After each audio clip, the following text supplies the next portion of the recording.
La cathédrale d'Amiens constitue encore un exemple fantastique des grandes cathédrales des Hauts-de-France. Aussi, elle est inscrite au patrimoine mondial de l'UNESCO. Elle est en gothique flamboyant. Elle a une longueur de 145 mètres, une hauteur avec sa flèche de 112 mètres et 42 mètres 30 de hauteur sous voûte. Le jugement dernier figure sur un registre du tympan. On peut voir un calendrier picard avec les signes du zodiaque et les travaux des champs. Le porche de gauche nous mène directement à un bas-côté de près de 20 mètres de haut.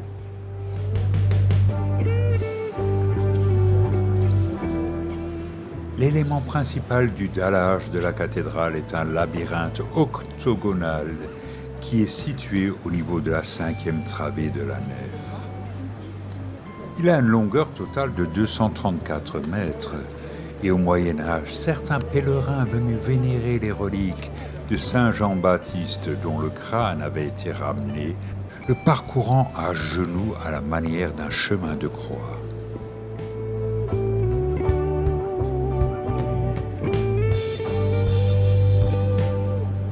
Et il devait pour cela suivre la ligne noire.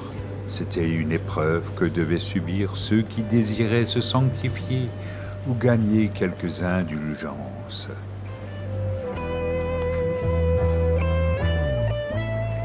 Près de la croisée du transept, un haut-relief représente la légende de Saint Jacques le Majeur. Nous sommes devant le tombeau de Ferry de Beauvoir. Le tombeau d'Adrien de Hénancourt, avec l'histoire de Saint-Firmin. La chapelle du Sacré-Cœur avec ses vitraux.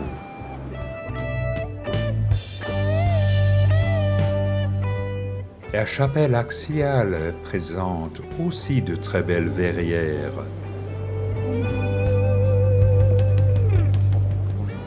Et dans le chœur, il y a des stalles. Et voici la rose du croisillon sud du transept. Après la destruction du Jubé en 1755, il y a une clôture en fer forgé, véritable chef-d'œuvre de Jean Vérenne. Sous le soleil de septembre, le croisillon sud du transept, avec sa rosace flamboyante. En parcourant les rues adjacentes, on a une bonne vue sur la flèche de 112 mètres de haut.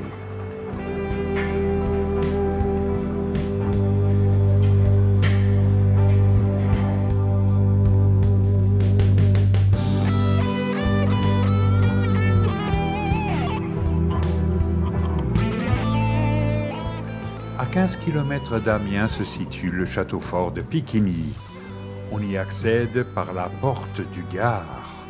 Philippe le Bel y fit même incarcérer les Templiers du bailliage d'Amiens. Il fut incendié en 1470 par Charles le Téméraire. Il renferme actuellement l'église paroissiale de Piquigny.